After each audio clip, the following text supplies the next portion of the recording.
Assalamualaikum warahmatullahi wabarakatuh. Pada kesempatan kali ini saya akan mempresentasikan hasil proposal penelitian saya yang berjudul Penerapan Model Pembelajaran Jigsaw untuk Meningkatkan Hasil Belajar Ilmu Pengetahuan Sosial Peserta Didik Kelas 4 SD Negeri 2 Langon. Tugas ini untuk memenuhi mata kuliah penelitian pendidikan yang diampu oleh Pak Husni Mubarok MPD. Nama saya adalah Lailia Novianti, NIM 18133000367, kelas 6 PGSD A8. Yang pertama yaitu latar belakang penelitian. Pendidikan merupakan rangkaian kegiatan yang saling berkaitan untuk mengembangkan pengetahuan dan kualitas diri, sehingga berguna bagi manusia dalam menyelesaikan masalah hidup, serta harus diwariskan kepada generasi penerus agar mempunyai pedoman dalam hidupnya. Belajar adalah suatu proses interaksi individu dengan lingkungan yang bertautan sepanjang hidupnya, sehingga dapat mengubah perilaku yang lebih baik. Ilmu pengetahuan sosial adalah pelajaran yang diajarkan pada tingkat SD, SMP, sampai SMA. IPS bukanlah ilmu yang berdiri sendiri seperti ilmu sosial lainnya, tetapi ilmu IPS menggunakan ilmu sosial lainnya yang bisa disesuaikan dengan tujuan pendidikan dan pengajaran. Pembelajaran IPS sangat penting untuk anak SD karena membekali sejak dini tentang pengetahuan sosial, tetapi dari hasil wawancara terhadap beberapa siswa SD Negeri 2 Langon diperoleh informasi jika mereka merasa pembelajaran IPS adalah hal yang membosankan. Tidak menarik karena guru hanya meminta mereka membaca lalu menghafalkan materi yang ada. Pembelajaran kooperatif akan membuat siswa menjadi aktif, mempunyai rasa tanggung jawab dan kemampuan dalam melakukan diskusi. Pemilihan pembelajaran kooperatif juga perlu diperhatikan. Guru harus melihat materinya terlebih dahulu dan menyesuaikan dengan karakteristik siswa. Berdasarkan masalah tersebut, peneliti akan melakukan penelitian agar dapat meningkatkan hasil belajar peserta didik kelas 4 SD Negeri 2 Langon. Peneliti mencoba melakukan penelitian dengan judul Penerapan Model Pembelajaran Jigsaw untuk Meningkatkan Hasil Belajar Ilmu Pengetahuan Sosial Peserta Didik kelas 4 SD Negeri 2 Langon. Selanjutnya yaitu ada rumusan masalah. Yang pertama, bagaimanakah cara penerapan metode Jigsaw untuk memahamkan peserta didik terhadap materi IPS tidak hanya dengan menghafal? Bagaimanakah hasil belajar peserta didik bisa meningkat dengan penerapan model pembelajaran kooperatif tipe Jigsaw? Tujuan penelitian yaitu untuk mengetahui cara metode Jigsaw dalam memahamkan peserta didik terhadap materi IPS tidak hanya dengan menghafal. Yang kedua, untuk mengetahui hasil belajar peserta didik bisa meningkat dengan pembelajaran kooperatif tipe Jigsaw. Manfaat penelitian yaitu bagi siswa memberi pemahaman kepada peserta didik tentang materi IPS tidak hanya dengan hafalan, sehingga diharapkan hasil belajar meningkat. Bagi guru, menambah variasi dalam mengajar sehingga peserta didik tidak bosan dan mudah memahami materi yang ingin dicapai sesuai tujuan pembelajaran. Bagi sekolah yaitu meningkatkan citra baik sekolah karena guru aktif dalam mengembangkan model pembelajaran dan hasil belajar peserta didik meningkat, sehingga dapat menarik peserta didik baru untuk bersekolah di SD Negeri 2 Langon. Penelitian terdahulu yaitu ada dari Tri Rahayu, yaitu tentang pengaruh model cooperative learning teknik to stay terhadap pemahaman konsep ekonomi, studi eksperimen pada pembelajaran ekonomi, materi tahap pencatatan siklus akuntansi, perusahaan jasa kelas 11 IPS SMA IT Ashifa Boarding School Subang tahun ajaran 2012 sampai 2013. Dalam penelitian Tri Rahayu ini, Persamaannya terletak dari penggunaan model pembelajaran kooperatif. Kalau untuk Tri Rahayu menggunakan to stay, to stray, sedangkan kalau peneliti menggunakan model kooperatif tipe Jigsaw. Perbedaan yang kedua yaitu ada pada sampel. Untuk penelitian Tri Rahayu itu menggunakan sampel kelas 11 IPS SMA IT Ashifa. Sedangkan peneliti akan melakukan penelitian dengan sampel kelas 4 SD Negeri 2 Langon. Yang kedua ada penelitian Dea Ayu Pangesti tahun 2017 tentang pengaruh model pembelajaran kooperatif tipe Jigsaw terhadap hasil belajar IPS siswa kelas 5 SD Negeri 2 Sumberjo Kemiling Bandar Lampung. Untuk penelitian Dea Ayu, terdapat perbedaan yaitu penelitian dilakukan kepada kelas 5. Dari kedua penelitian ini itu berhasil dengan menggunakan model kooperatif, berhasil meningkatkan hasil belajar siswa. Selanjutnya yaitu teori yang relevan. Yang pertama ada pengertian IPS SD. Pendidikan IPS adalah penyederhanaan atau adaptasi dari disiplin ilmu-ilmu sosial serta humaniora. Kegiatan dasar manusia yang terorganisasi disajikan secara ilmiah dan pedagogis atau psikologis untuk mencapai tujuan pendidikan.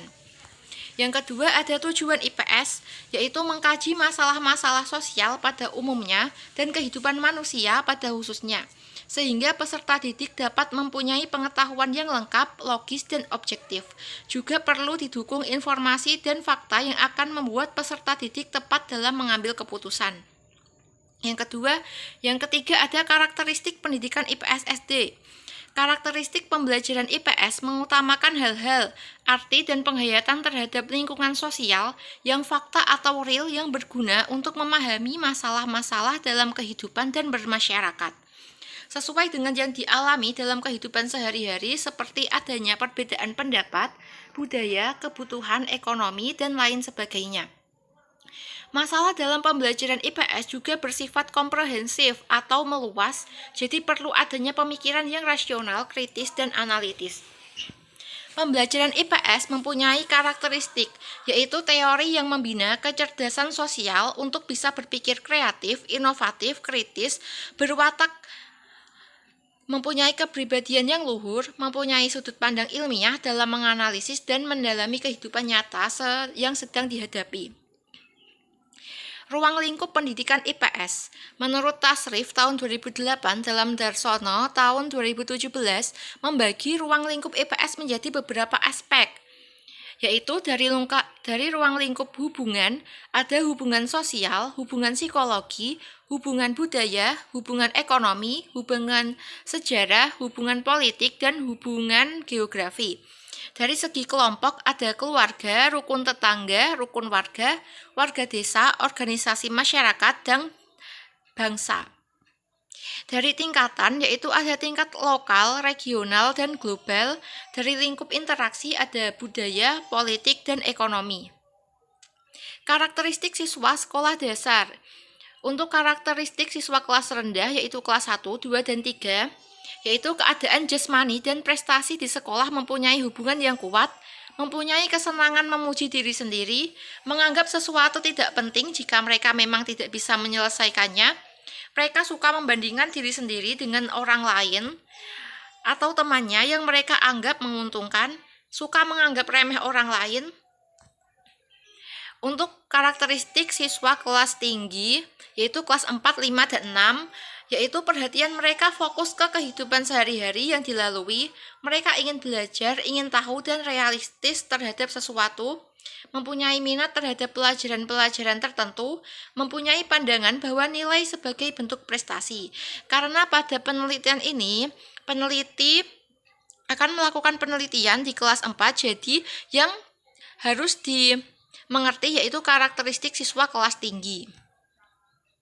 Selanjutnya ada konsep dan karakteristik model pembelajaran kooperatif tipe Jigsaw.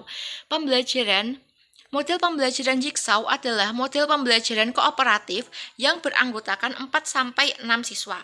Setiap anggota kelompok bertanggung jawab untuk mempelajari masalah tertentu dari materi yang diberikan guru dan menyampaikan materi tersebut kepada anggota kelompok yang lain. Karakteristik pembelajaran Jigsaw, yang pertama ada siswa dibentuk menjadi kelompok-kelompok yang beranggotakan 4-6 orang. Dalam pembagian kelompok juga harus merata, mencampur kemampuan siswa yang tinggi, sedang, dan rendah. Saling bekerja sama untuk memahami materi dan mempunyai kewajiban untuk membuat teman kelompoknya memahami materi yang didapatkan. Terdapat kelompok asal dan kelompok ahli yang saling bekerja sama. Langkah-langkah model Jigsaw, yaitu yang pertama ada membaca. Para siswa menerima topik ahli dan membaca materi yang diminta untuk menemukan informasi yang berhubungan dengan topik mereka. Yang kedua, diskusi kelompok ahli. Para siswa yang dengan keahlian yang sama bertemu untuk mendiskusikan dalam kelompok-kelompok ahli. Yang ketiga adalah laporan tim.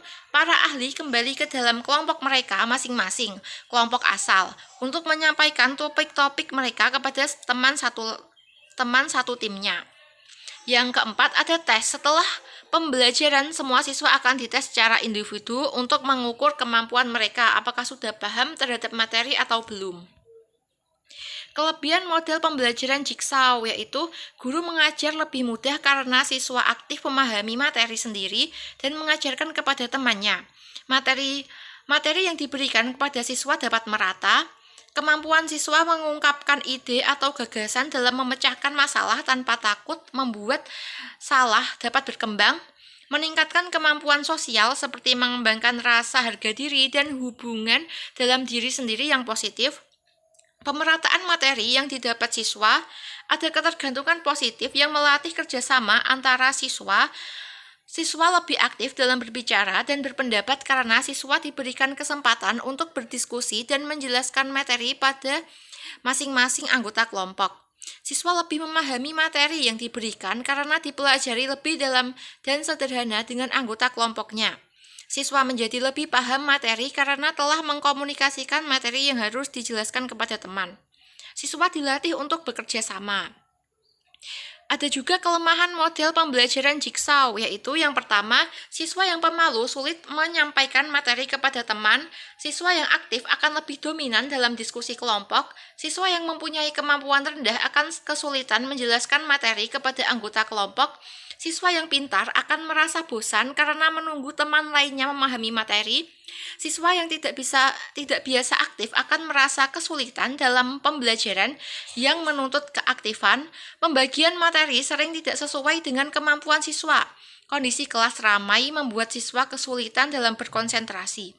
Jika anggota kelompok kurang, maka akan ada siswa yang pasif, membutuhkan kelas yang luas, waktu dalam pembelajaran lebih lama. Selanjutnya ada kerangka pemikiran. Penggunaan model pembelajaran Jigsaw tepat digunakan untuk pembelajaran IPS karena dalam materi IPS terdapat banyak bab materi yang perlu dikuasai. Jika hanya menghafal, peserta didik akan malas, sehingga saat dilakukan evaluasi pembelajaran, hasil belajar peserta didik kurang maksimal. Sehingga saat dilakukan evaluasi pembelajaran, hasil belajar peserta didik. Oleh karena itu, model pembelajaran Jigsaw dapat meningkatkan hasil belajar peserta didik karena peserta didik akan dibentuk menjadi kelompok asal dan ahli. Anggota kelompok asal bisa beranggotakan 4-6 orang. Misalnya ada 5 kelompok, maka tiap anggota kelompok mendapat bab materi yang berbeda. Guru meminta siswa yang mendapatkan materi yang sama untuk berkumpul menjadi kelompok ahli. Dalam kelompok ahli, anggota harus berdiskusi, saling memahami materi yang diterimanya. Setelah paham, maka anggota akan kembali ke kelompok asal untuk menjelaskan materi kepada satu kelompoknya. Dengan cara ini, maka peserta didik mau tidak mau harus memahami materi agar bisa menjelaskan kepada anggota kelompok asal, dan dengan cara ini, maka seluruh siswa akan mendapatkan semua bab materi IPS dari temannya sendiri. Dengan penjelasan dari teman sebaya, maka diharapkan ingatan dan pemahaman terhadap materi IPS lebih kuat. Setelah paham materi, maka ketika ada tes evaluasi, maka hasil belajar siswa akan meningkat. Selanjutnya yaitu ada desain penelitian. Penelitian yang saya gunakan yaitu menggunakan penelitian kuantitatif metode eksperimen. Penelitian kuantitatif dapat diartikan sebagai penelitian yang paling penuh. Itu artinya penelitian yang telah memenuhi persyaratan dalam menguji adanya sebab dan akibat. Menurut Sugiono tahun 2012, metode penelitian eksperimen adalah penelitian yang memberikan pengaruh kepada suatu hal yang bisa terkendali. Desain penelitian yang digunakan adalah quasi experimental design, yaitu jenis quasi experimental design yang digunakan adalah non-equivalent control group design. Ini adalah tabel gambaran desain non-equivalent control group design. Untuk O itu berarti pretest sama dengan post-test, X berarti perlakuan model pembelajaran Jigsaw. Desain ini mirip dengan pretest post-test control group design, tetapi pada desain ini kelompok kontrol dan eksperimen tidak dipilih secara random. Dalam desain ini, kelompok kontrol dan eksperimen akan dibandingkan. Dua kelompok yang ada diberi pretest, kemudian diberikan perlakuan, dan terakhir diberikan post-test.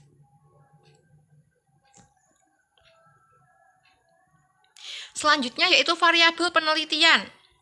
1. Variabel terikat. Variabel terikat adalah variabel yang dipengaruhi atau yang menjadi akibat karena adanya variabel bebas. Yang menjadi variabel terikat penelitian ini adalah meningkatkan hasil pembelajaran IPS peserta didik kelas 4 SD Negeri 2 Langon. Untuk variabel bebasnya adalah variabel yang mempengaruhi atau menjadi sebab perubahannya atau timbulnya variabel dependen. Dalam penelitian ini yang menjadi variabel bebas yaitu penerapan model kooperatif tipe Jigsaw.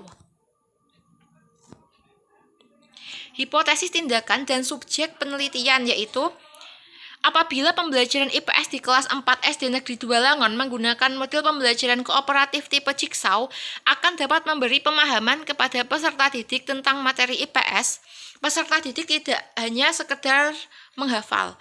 Apabila pembelajaran IPS di kelas 4 SD Negeri 2 Langon menggunakan model pembelajaran kooperatif tipe Jigsaw akan dapat meningkatkan hasil belajar peserta didik. Penelitian ini dilakukan kepada peserta didik kelas 4 SD Negeri 2 Langon, Kecamatan Tahunan Jepara. Peneliti memilih kelas 4 sebagai sampel. Kelas 4 di SD Negeri 2 Langon terdiri dari dua kelas, yaitu kelas 4A dan kelas 4B. Untuk kelas 4A yang berjumlah 32 siswa menjadi kelas eksperimen, sedangkan kelas 4B yang berjumlah 34 siswa menjadi kelas kontrol. Materi pelajaran yang digunakan adalah peninggalan kerajaan masa Hindu-Buddha dan Islam di Indonesia. Metode pengumpulan data yang digunakan yaitu ada dua, yaitu wawancara dan tes. Wawancara dilakukan kepada wali kelas dan peserta didik kelas 4 SD Negeri 2 Langon. Yang kedua ada tes. Tes adalah salah satu alat yang digunakan untuk mengukur kemampuan seseorang terhadap beberapa pernyataan yang harus mendapatkan respon tertentu. Menurut Arifin tahun 2014, tes adalah teknik pengukuran yang berisi pertanyaan atau serangkaian tugas yang harus dikerjakan atau dijawab oleh responden. Jadi dapat disimpulkan jika tes adalah alat yang digunakan untuk mengukur kemampuan responden yang berisi pertanyaan yang harus dijawab. Tes dalam penelitian ini menggunakan soal pilihan ganda. Tes dilakukan dua kali yaitu pretest sebelum menggunakan model pembelajaran Jigsaw dan post-test setelah menggunakan model pembelajaran Jigsaw. Dari hasil pretest dan post-test nanti akan dianalisis oleh peneliti. Yang kedua, selanjutnya yaitu ada uji validitas. Validitas adalah ukuran yang menunjukkan tingkat kevalidan atau kesahihan suatu instrumen. Uji validitas ini dilakukan terhadap siswa di luar sampel dan populasi dengan jumlah soal yang diujikan yaitu 15 soal. Untuk mengukur validitas menggunakan metode Pearson correlation dengan rumus korelasi produk momen sebagai berikut. Keterangannya yaitu RxY yaitu koefisien korelasi, N jumlah responden, XI yaitu skor setiap item pada instrumen, YI skor setiap item pada kriteria. Kemudian dengan kriteria pengujian apabila R hitung lebih besar dari R tabel dengan A sama dengan 0,05, maka alat ukur tersebut dinyatakan valid. Dan sebaliknya, apabila R hitung lebih kecil dari R tabel, maka alat ukur tersebut adalah tidak valid atau tidak dapat digunakan. Dalam perhitungan uji validitas butir soal menggunakan bantuan program Microsoft Office Excel tahun 2007. Selanjutnya yaitu uji reliabilitas. Peneliti menggunakan teknik KR20. Teknik KR20 adalah teknik Kuder-Richardson atau sering disebut KR. Instrumen yang ditujukan adalah instrumen dengan satu jawaban benar. Teknik ini sesuai dengan tes pilihan ganda yang dilakukan oleh peneliti, karena hanya ada satu jawaban benar saja. Berikut ini disajikan rumus KR20. Keterangannya yaitu RI sama dengan reliabilitas internal instrumen, K sama dengan jumlah item soal dan instrumen, PI yaitu proporsi banyaknya subjek yang menjawab setiap item soal, QI yaitu 1 dikurangi PI, ST yaitu varians total, sama dengan X adalah nilai setiap soal dan N adalah jumlah responden.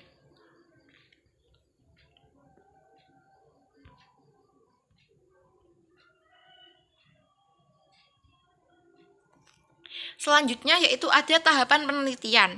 Yang pertama ada tahap pra-eksperimen, yaitu menyusun pertanyaan wawancara untuk wali kelas 4 SD Negeri 2 Langon dan juga menyusun wawancara kepada peserta didik.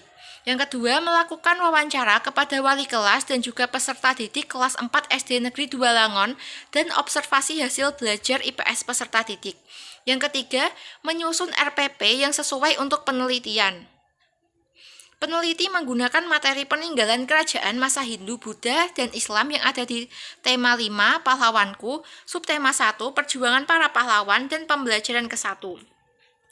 Yang keempat yaitu ada membuat materi PowerPoint untuk metode konvensional dan media pembelajaran untuk model Jigsaw. Yang kelima, menyusun kisi-kisi soal pilihan ganda sebanyak 15 soal.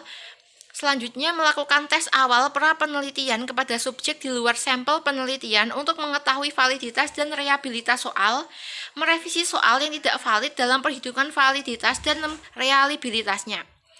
Yang kedua, ada tahap eksperimen. Langkah-langkah penelitian sebagai berikut. Melakukan pretest kepada kelas 4A sebagai kelas eksperimen dan kelas 4B sebagai kelas kontrol untuk mengetahui pemahaman konsep awal. Melakukan proses pembelajaran untuk kelas eksperimen dan kelas kontrol. Untuk kelas kontrol menggunakan pembelajaran konvensional, sedangkan untuk kelas eksperimen menggunakan model Jigsaw.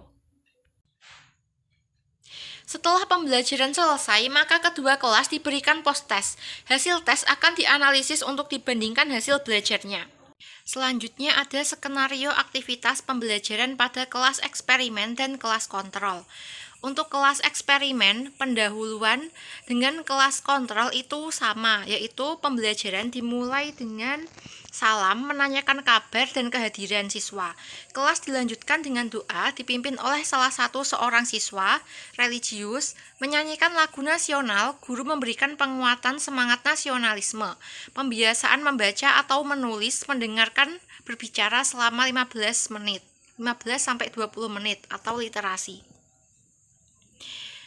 Perbedaan dari skenario pembelajaran terletak dalam kegiatan inti antara kelas eksperimen dan kelas kontrol. Untuk kelas eksperimen itu diberikan model pembelajaran Jigsaw, sedangkan kelas kontrol menggunakan pembelajaran konvensional dengan bantuan media PPT. Untuk lebih jelasnya, kegiatan inti kelas eksperimen yaitu guru bertanya kepada siswa siapa tokoh yang terkenal pada zaman dahulu, zaman Hindu, Buddha, dan Islam. Guru menampilkan video YouTube singkat di layar proyektor tentang kerajaan Majapahit. Guru menjelaskan jika pembelajaran akan menggunakan model Jigsaw. Guru membagi siswa menjadi 8 kelompok dengan masing-masing anggota berjumlah 4 orang. Guru menjelaskan jika 8 kelompok ini menjadi kelompok asal. Guru menjelaskan mempunyai 8 kartu materi yang berbeda. Ada 4 siswa yang akan mendapatkan materi yang sama. Guru membagi kartu soal kepada semua siswa. Siswa yang mempunyai materi sama diminta untuk membentuk kelompok baru. Kelompok ini dinamakan kelompok ahli. Guru meminta kelompok ahli untuk memahami materi yang didapatkan dan didiskusikan dengan sesama kelompok ahli. Jika ada yang belum paham, bisa saling bertanya. Setelah kelompok ahli memahami materi, guru meminta siswa kembali ke kelompok asal. Guru membagikan LKPD. Setiap anggota kelompok asal secara bergantian menjelaskan materi yang didapatkan kepada semua anggota kelompok asal. Guru meminta semua siswa merangkum 8 materi yang diperoleh dari teman ke dalam LKPD. Guru meminta masing-masing kelompok untuk berdiri membacakan materi sesuai dengan nomor kelompoknya. Jadi, satu kelompok membaca satu materi yang berbeda. Guru memberikan simpulan dan penguatan. Untuk kegiatan inti kelas kontrol, yaitu guru bertanya kepada siswa siapakah tokoh terkenal zaman Hindu Buddha dan Islam. Guru menjelaskan tentang kerajaan Majapahit dengan bantuan media PowerPoint. Guru membagi siswa menjadi 5 kelompok. Guru meminta siswa untuk mengamati gambar di buku siswa halaman 37 dan mendiskusikan hubungan antar gambar. Hasil diskusi ditulis di buku masing-masing. Guru meminta kelompok untuk maju ke depan kelas menyampaikan hasil diskusinya secara bergantian. Guru meminta siswa untuk membaca teks Mahapati Gajah Mada pada buku siswa. Guru meminta siswa untuk berdiskusi mengerjakan soal halaman 39 di buku siswa. Hasil diskusi dicocokkan bersama-sama dengan guru. Guru memberikan simpulan dan penguatan. Untuk penutupnya, kelas eksperimen dan kelas kontrol mempunyai tahapan yang sama, yaitu yang pertama, siswa mampu mengemukakan hasil belajar hari ini. Guru memberikan soal evaluasi. Guru memberikan penguatan dan kesimpulan, menyanyikan salah satu lagu daerah nasionalisme, salam dan doa penutup dipimpin oleh salah satu siswa. Selanjutnya ada analisis data, yaitu meliputi pengujian persyaratan analisis yang terbagi menjadi 3, yaitu ada uji normalitas, uji homogenitas, dan uji hipotesis. Untuk uji normalitas yaitu bertujuan untuk mengetahui sebaran dari skor masing-masing variabel, apakah data yang bersangkutan berdistribusi normal atau tidak. Uji normalitas adalah suatu analisis statistik yang pertama kali dilakukan untuk menganalisis data. Jika syarat normalitas terpenuhi, maka penelitian dapat dipertanggungjawabkan. Analisis data dapat dilanjutkan apabila data berdistribusi normal. Untuk menguji normalitas dengan uji Kolmogorov-Smirnov dengan rumus seperti berikut. Keterangan KS harga Kolmogorov-Smirnov yang dicari, N1 jumlah sampel yang diobservasi atau diperoleh, N2 jumlah sampel yang diharapkan. Pedoman pengambilan keputusan dengan mengambil nilai taraf signifikan yaitu 5% adalah sebagai berikut. Nilai signifikansi sig lebih kecil dari 0,05 distribusi berarti tidak normal. Nilai signifikasi lebih besar sama dengan 0,05 berarti distribusi normal. Yang kedua ada uji homogenitas. Salah satu uji persyaratan yang harus dipenuhi dalam penggunaan statistik parametrik yaitu uji homogenitas. Uji homogenitas dilakukan untuk mengetahui seragam tidaknya variansi sampel-sampel yang diambil dari populasi yang sama. Pengujian homogenitas dapat dilakukan dengan rumus uji F. F sama dengan varian terbesar per varian terkecil. Dengan kriteria uji, jika F hitung lebih kecil dari F tabel, maka varian homogen. Jika F hitung lebih besar dari F tabel, maka varian tidak homogen. Kriteria uji homogenitas yaitu jika nilai signifikan lebih besar dari 0,05, maka data homogen. Jika nilai signifikan lebih kecil 0,05, maka data tidak homogen. Selanjutnya yaitu ada uji hipotesis. Pengujian hipotesis untuk membuktikan ada tidaknya perbedaan yang signifikan mengenai hasil belajar pendidikan IPS pada kelas 4 yang terpilih sebagai kelas eksperimen dan kelas kontrol. Teknik analisis data untuk melihat adanya pengaruh penggunaan model pembelajaran kooperatif tipe Jigsaw kepada kelas eksperimen adalah menggunakan rumus t-test fold varian. karena N1 tidak sama dengan N2 dan data yang diperoleh merupakan data yang berdistribusi normal dan homogen. Untuk rumusnya dapat dilihat seperti itu. Keterangannya yaitu X1 rata-rata sampel ke-1, X2 rata-rata sampel ke-2, S1 pangkat 2 varian sampel ke-1, S2 pangkat 2 yaitu varian sampel ke-2, N sama dengan jumlah sampel. Kriteria pengujian bila T hitung lebih kecil dari T tabel maka hipotesis ditolak. Tetapi sebaliknya bila T hitung lebih besar dari T tabel atau T hitung sama dengan T tabel maka hipotesis diterima. Kemudian kriteria ketuntasan jika hasil belajar IPS siswa kelas eksperimen lebih besar daripada kelas kontrol maka hipotesis diterima. Sebaliknya, jika hasil belajar kelas eksperimen lebih rendah daripada kelas kontrol maka hipotesis ditolak. Selanjutnya yaitu adalah lampiran-lampiran. Dalam penelitian ini saya menggunakan dua instrumen yaitu instrumen wawancara kepada guru dan juga wawancara kepada peserta didik SD Negeri 4 Langon. Wawancara berisi pertanyaan-pertanyaan yang akan dijawab oleh guru dan juga peserta didik SD Negeri 2 Langon. Selanjutnya juga ada instrumen tes yaitu soal pilihan ganda berjumlah 15 soal. Selanjutnya ada untuk pendukung instrumen lainnya saya telah membuat RPP, LKPD, terus media pembelajaran, kisi-kisi juga. Nah, jadi seperti itu proposal penelitian saya, semoga dapat bermanfaat bagi kita semua. Sekian presentasi dari saya. Wassalamualaikum warahmatullahi wabarakatuh.